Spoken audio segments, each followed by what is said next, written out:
Hey all, welcome back to Neon's Movie Reviews. I'm Neon, this is my review channel. Today I am talking about 1987's Raising Arizona, and this is a film I've been very excited to talk about. Before I dive into this though, I just want to say, really appreciate that you guys have been sticking through this Summer of Nic Cage series. I've done about 60 videos on just Nic Cage. I've still got about another week left to go through. Really excited to be wrapping this up. If you do enjoy this content though, definitely give this video a like. It really helps out the channel. It really helps get more views on these. And go ahead and subscribe if you've been watching this or if you want to see more like this. Raising Arizona. This is a film that is extremely hard for me to separate my nostalgia and like actual critical appreciation. But I did my best when I rewatched this today. So, Raising Arizona, this is a really weird film. Basic plot, you've got Nicolas Cage, who plays H.I. Douglas. He goes by Hi.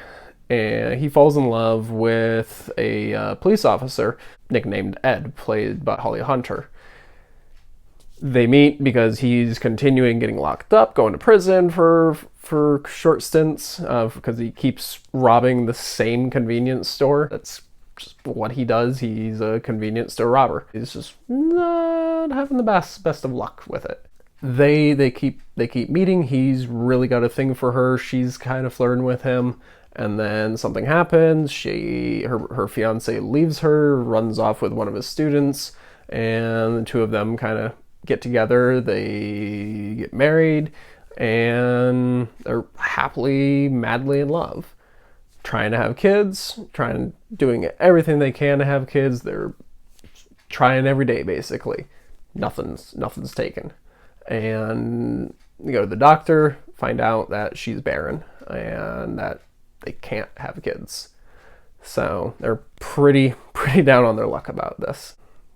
On the news, find out that this one of the wealthy, I guess, local rich people in their area, Nathan, Arizona, he had what's known as the Arizona quintuplets. But yeah, they had a batch of babies and they basically reasoned to themselves that since these people have so many children, there's no way they're going to be able to take care of them all. Maybe we'd be balancing the scales if we took one of them off their hands. Since we can't have a kid, we can give it all the love and attention that they won't be able to give it because they have so many other kids.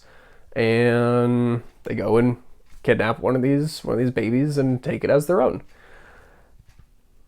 That's the basic plot.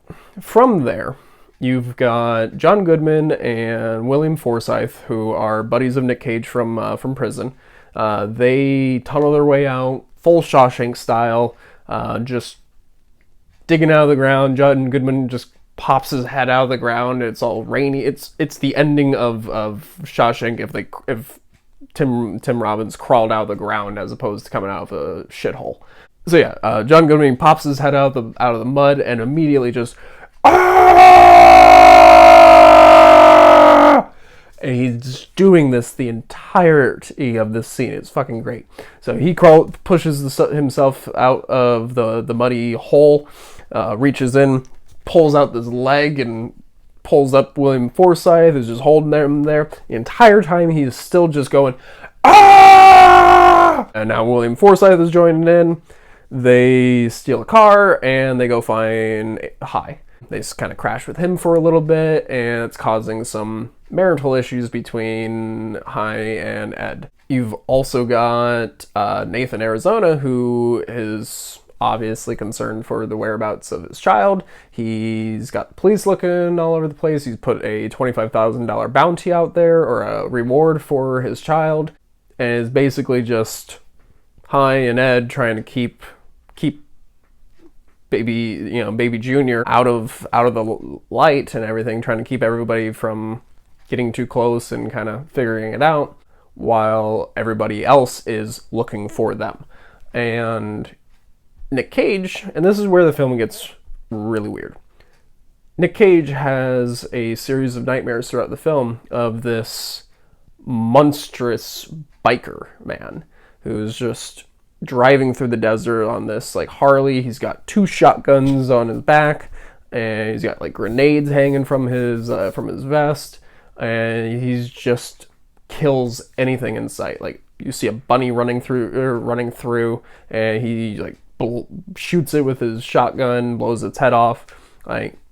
And you keep getting visions of him, or Hyde keeps having dreams of this person, and you keep seeing these dreams throughout the film, and then he pops into the movie. He's a real fucking character. And that's where the film really kind of just dives into what this film is. And it operates on kind of that same frequency as like something like Pan's Labyrinth, where it's not a fantasy, but it's not in the real world either. It's in between. Both affect the story, both affect the world of the story, but the story is not grounded to either reality. So they have a lot of fun with this. It's mostly surrounding this evil biker character. Fun fact, Joel and Ethan Coen came up with this character not by what they were afraid of, but by putting themselves in the mindset of Hy and figuring out what his character would be scared of. And that's this monstrous biker man. So that's kind of your movie. You got all these players trying to find Hy and Ed and this little baby, and they're just trying to keep this baby safe and so that they can just take care of it. It's a really, really fun dynamic. But obviously things go bad, baby starts switching hands, and you have your third act. And it's just a really fun, lighthearted comedy with some fantasy, almost fairy tale-like elements and some fun, lighthearted crime antics. All though very fun. Your characters are completely sympathetic. Like even John Goodman and William Forsythe, like your side characters, they're all sympathetic. The only character that is not sympathetic is the biker. Leonard, I think it's Leonard Smalls is the character's name. But even him, he's very entertaining, he's very interesting. He's just non-sympathetic. He's this just boogeyman that comes for these characters.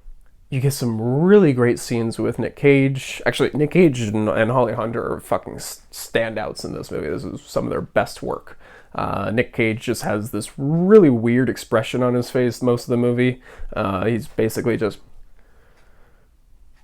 doing this for the majority of the movie, and it really works. It really, really works, especially in the end scene, because you get this awesome fight scene, and he's just making that face pretty much the entire time, and it's comedic and action gold at the same time. It's good. But what I find really interesting about this film is the Coens themselves, because this was their second movie, and they did Blood Simple, immediately do Raising Arizona. Now, come to find out, they wanted to do Hudsucker Proxy. That was their original plan, was to do that next. But to do that film, they needed a $40 million budget. They didn't have that. And so they had to work with the budget that they were able to get out of the studio, and they came up with Raising Arizona. And they basically wanted it to be as polar opposite of Blood Simple as possible. So that's why this film is so lighthearted. All the characters are super nice and sympathetic. There's hardly any gray zone, if any. I don't even think there is any gray to the story whatsoever. It's all just black and white. These are your good guys. These are your bad guys. These are good guys that do bad things, but they are still good guys. And like, it's just really, really fun movie. But the other side of that is how many regulars you're going to see popping up in this. I don't just mean like cast members or cast and crew. You do get a lot. This is Barry Sonnenfeld returned to do cinematography. You've got him. You've got a lot of the side characters that were either in Blood Simple or that you've seen in countless other Joel and Ethan Coen films. It's all from this. All comes back to this. This is the reason why they became close friends with John Goodman, and he's in most of their films now. Would not have happened if it wasn't for this movie. Oh, little side bit. Nic Cage was obsessed with this little Woody Woodpecker thing that they had going on. So, and it's kind of, it's fun. His character's got a Woody Woodpecker tattoo on his arm. The evil biker has the same Woody Woodpecker tattoo. And it's kind of fun. And then but Nic Cage's hair is like just doing this like crazy wave thing. I can't do it. My hair is too straight, but it just is like sticking up, kind of waving down, coming back up. And it changes throughout the entirety of the film, but it's reflecting the intensity of the scene and the intensity of the character. So as the stakes get higher and shit starts hitting the fan, his hair looks fucking insane. The third act of this movie, his hair is just mad. And it's character focused. It's not just, oh, his hair is crazy because that'd be funny. No, it's actually reflective of what the character is going through and his journey and everything. And I found that really, really interesting. You also have this just really fun camera gags that they do. Like, probably one of the funniest bits in this movie is there's this scene where Nic Cage is talking with his employer, and they have him over to basically hang out for the day.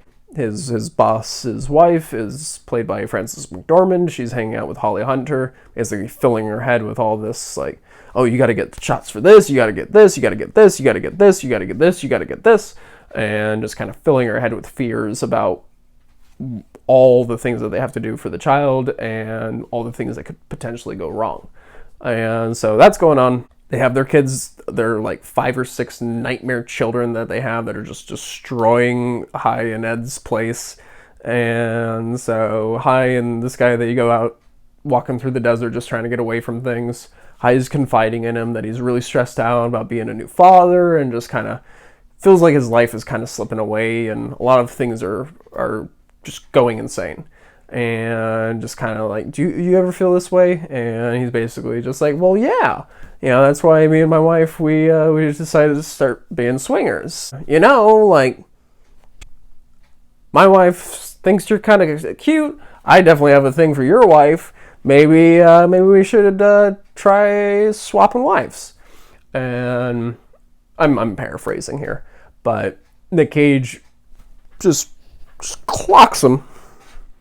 And that all happens, and they're just like side by side, all in the same shot, that typical Barry Sonnenfeld style where both characters are talking in frame to one another. There's no cuts back and forth. And then cuts over. You see the guy on the ground, just like, what the hell? Cuts, and then you get a new camera angle, so you see his feet on the ground, and he's looking out at Nic Cage. Nic Cage takes like 7 steps to get to where he is on the ground. And it's the funniest thing, because he doesn't hit him that hard. It's a good punch right in the nose. It would hurt. But there's no way it would throw you that fucking far. And just the reveal of that, where it's just, he's on the ground, and then you get this other angle looking back at Nic Cage, and then Nic Cage crosses all that distance, and you see how far of a distance that is. Oh, it's just, it's really fun. And you get a lot of little gags like that throughout that are just creative camera gags, and I really enjoyed those. John Goodman, probably the funniest part of this movie, or him and William Forsythe. They're fucking hilarious.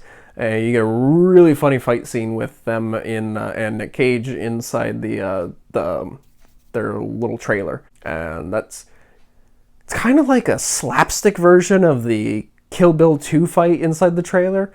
While I was rewatching it, it really reminded me of that fight. Just like, there are stakes, but no life or death stakes. It's just, oh, okay, like, they're just, okay, I know we're fighting over the baby. Cool, awesome.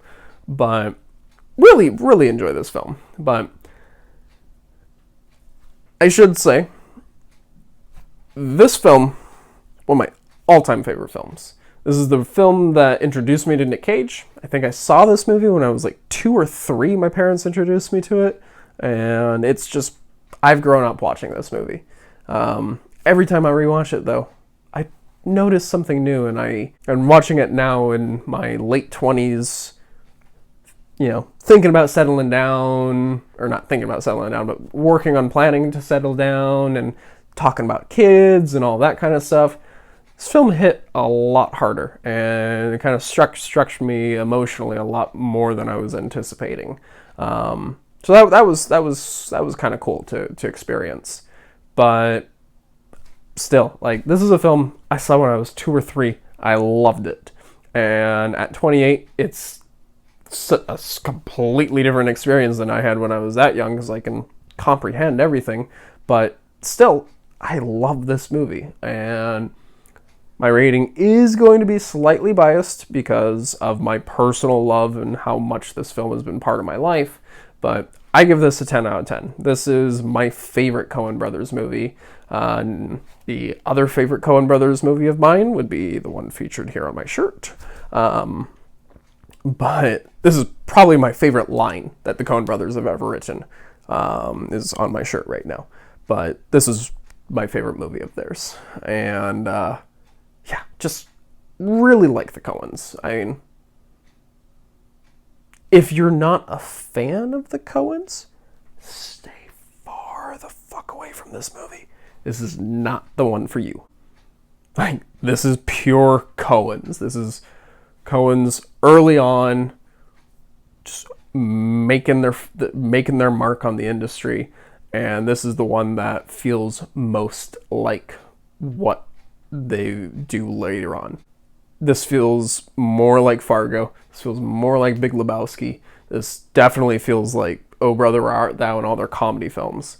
But even their more serious films that they did after this, I still see it all tying back to Raising Arizona. I don't see it tying back to Miller's Crossing nor Blood Simple. It ties back to Raising Arizona.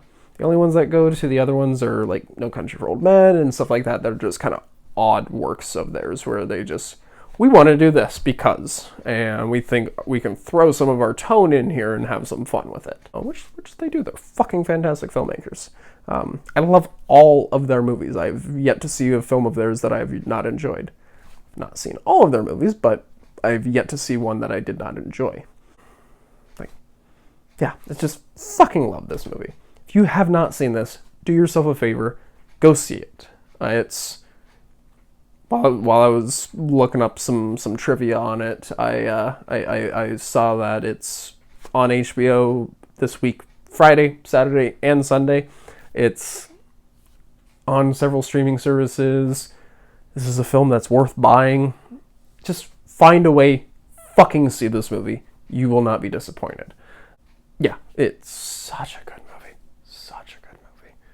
But if for some reason you've seen this movie and you did not like it, first of all, what the fuck's wrong with you? Secondly, why? Tell me why. For everyone else, let me know what your favorite part of this movie. But I really want to hear from those that don't like this movie. And explain to me why you didn't like it. Don't just give me some bullshit just like, because it sucked. Fuck off. No, give me a legitimate reason. Did you not like this, the style? Did the fantasy and reality clash too much for you? Like, what didn't work for you? What broke your immersion and made you not enjoy this film? For me, completely immersed the entire way through. 10 out of 10 film for me. This is one of those films. It's not perfect in my mind, but it's about as close to perfect as can be. Yeah, I fucking love this movie. Fucking see this.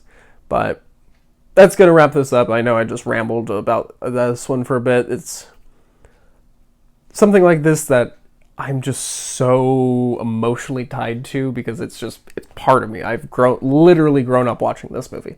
This film is as much a part of me as like some of the Disney classics. And yeah, it's such a good movie. It's just such a good movie. But yeah, I know I'm just rambling at this point talking about this film. This one was very unstructured. Well, all my videos are very unstructured, but this one especially so. But with all that being said, please see this movie if you haven't. Let me know why you didn't like it. And for those of you that do like it, which should be everyone, what was your favorite part? My favorite part in this movie, hands down, that fist fight in the desert where he takes those several steps back to him. Funniest gag in the movie, in my opinion, is my favorite moment. But let me know yours. Yeah, that's gonna wrap this up. I got a lot more videos coming out this week. Not sure what's lined up next. We will find out tomorrow. Thanks all for watching this. Really hope you enjoyed. But yeah, that's gonna wrap this up. Not really sure what I'm gonna be covering next, but find out tomorrow. Yeah, hope you all stay safe. Catch you next time.